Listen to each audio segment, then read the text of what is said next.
araw na paggagawa kay Batman.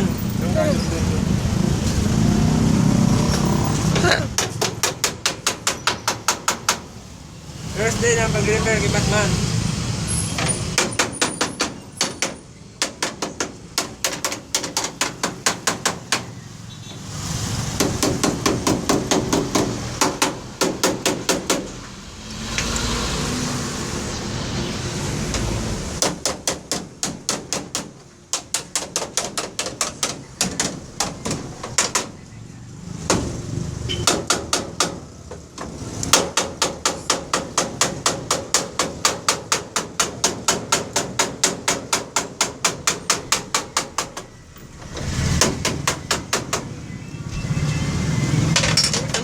Ay nga, bukas naman.